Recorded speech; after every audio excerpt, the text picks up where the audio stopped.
Olá, eu gostaria de falar a respeito dos fundamentos da teoria histórico-cultural em 3 vídeos e este é o primeiro deles. A teoria histórico-cultural é uma das mais importantes a respeito da aprendizagem e ela é amplamente utilizada tanto na área da educação, do ensino, como na psicologia. Aliás, fica a dica desde já, ela é uma teoria que sempre cai em concursos públicos dessas áreas, tá? Educação e psicologia. Os principais representantes dessa linha teórica são, em primeiro lugar, Vygotsky, e também o Leontiev e o Luria. O nome mais conhecido desses três é do Lev Vygotsky, um russo, pesquisador da área da educação, pesquisador da aprendizagem, que escreveu sobre uma grande diversidade de assuntos, que viveu aí principalmente produzindo ali em 1920, nessa década de 1920, na Rússia. Ele estava então bem no calor dos acontecimentos da chamada Revolução Russa de 1918. O que a Revolução Russa de 1918 fez? Ela transformou a Rússia, que era um país feudal, com a monarquia, em uma nação comunista, ou socialista se preferir, chamada União Soviética. Então, essa ideologia, essa visão de mundo que é o comunismo e o socialismo tem como fundamento o marxismo. E o marxismo é a base para a teoria histórico-cultural, para os conceitos do Vygotsky. Não se engane se você estranha assim, nossa, comunismo, o que tem a ver o socialismo com a aprendizagem? A questão nossa aqui é o fundamento epistemológico, o fundamento do pensamento do Vygotsky e que dá a base para a formulação de seus conceitos. E olha, é uma teoria amplamente aceita, teorias de outros fundamentos epistemológicos e de outros países, inclusive dos Estados Unidos, aceitam as descobertas, aceitam os postulados do Vygotsky. Então, o que interessa para a gente aqui nesse primeiro vídeo? Entendermos justamente esse fundamento, e eu vou falar de maneira bem breve, tá? É claro que é um assunto extenso, eu vou falar de uma maneira simples. O fundamento da teoria do Vygotsky, da teoria histórico-cultural, é o materialismo histórico e dialético. Vamos dividir esse nomão enorme, né, em suas 3 partes. Materialismo, o que a gente está falando aqui? É uma concepção que afirma que a consciência, todas as produções, todas as capacidades da mente são construídas a partir do mundo concreto, a partir da ação concreta dos homens em transformação de si mesmo e da natureza. Então ela não surge espontaneamente, não surge das capacidades biológicas apenas, apesar que dependa sim delas, o Vygotsky fala, não é? Mas a principal concepção da consciência vem da ação dos homens, da ação concreta dos homens.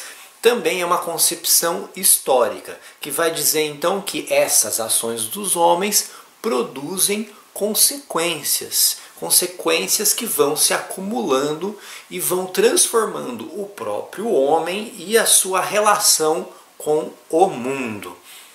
Se isso acontece, então chegamos aí à concepção dialética, que diz o quê? O homem não é uma realidade dada e acabada, ele não está pronto, não nasce pronto, nem também está pronto a partir de um certo momento devido à sua maturação biológica. O ser humano não é fruta para madurar, tá? O ser humano ele se desenvolve e mesmo assim nunca estará plenamente acabado. E o ser humano, enquanto espécie, enquanto um gênero, digamos assim, também nunca está acabado, está sempre em desenvolvimento. Ele não é uma realidade pronta, ele não é algo pronto e dado, ele está sempre em transformação. Esses fundamentos são muito importantes para a gente compreender até mesmo como que o Vygotsky fala a respeito do desenvolvimento da criança. E aí a gente tem uma concepção muito importante também, que é a respeito do trabalho, toda a ação humana voltada para a transformação da natureza. Ao transformar a natureza, para facilitar a própria sobrevivência, o homem acaba transformando a si mesmo. E para produzir essas transformações, ele vai contar com o auxílio de algo que está entre ele, ser humano, e o mundo que o cerca, o mundo com o qual ele se relaciona, que são o quê? Que são os mediadores. Mediar, né? Essa ideia de algo que está no médio, que está no meio, entre o ser humano e o mundo. Para facilitar a nossa sobrevivência, nós, ao longo de nossa pré-história e história, fomos criando os mediadores, que se dividem em duas categorias. As ferramentas, vocês também vão achar nas leituras por aí a palavra instrumentos, e os signos. Algumas obras utilizaram, algumas traduções utilizaram símbolos, mas eu acho que isso confunde, tá? Então, ferramentas e signos. As ferramentas são os mediadores concretos entre o ser humano e a natureza, e elas são utilizadas para transformar a natureza. Então, por exemplo, se nós estamos falando aqui da nossa relação com o clima, certo? Nós desenvolvemos roupas para poder facilitar essa relação e facilitar a nossa sobrevivência. Então o ser humano foi inventando uma diversidade de tipos de roupas para se proteger do ambiente, ou seja, a criação dessa ferramenta chamada roupa alterou a nossa relação com a natureza, com o clima, que é um fenômeno natural. Mas ao alterar essa relação com a natureza, alterou a nós mesmos. Criou a ideia de pudor, criou a ideia de recato, não é mesmo?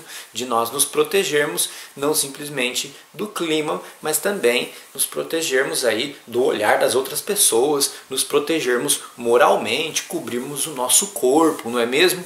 Das diversas formas que isso assumiu ao longo da história. E aí poderíamos falar de uma infinidade de ferramentas. Na verdade, tudo que está à sua volta nesse momento, o piso, a parede, a casa, a energia elétrica, são mediadores. A energia elétrica é uma energia natural que foi dominada pela nossa capacidade de criar aí a fiação elétrica, de criar toda a parafernália elétrica, que são os mediadores para dominar essa força da natureza, que é a energia elétrica. E ao criarmos esses mediadores, a gente conseguiu, por exemplo, viver a noite com mais facilidade. Então, alteramos a nós mesmos. Os signos, que constituem a segunda categoria de mediadores, eles já são aqueles mediadores utilizados na comunicação. E eles alteram a relação entre um ser humano e o outro, e do ser humano consigo mesmo. Nós criamos a capacidade de nos comunicarmos usando palavras, usando gestos, usando sinais, usando placas de trânsito, usando, enfim, até o jogo de cores, os vídeos, tudo isso são formas de comunicação, tudo isso são mediadores dos homens entre si. Acontece que os signos também constituem os mediadores do homem consigo mesmo, que nós vamos produzir nossos sentidos e nós vamos então nos apropriarmos, digamos assim, por enquanto, dessa nossa própria criação, que são os signos, para o desenvolvimento da consciência, ou do que a gente chama de mente, se preferir. Muito bem, vamos parar por aqui nesse nosso primeiro vídeo, depois a gente continua com mais. Lembrem-se de ler o texto, pois os vídeos apenas não bastam, tá bom? Até a próxima. Valeu!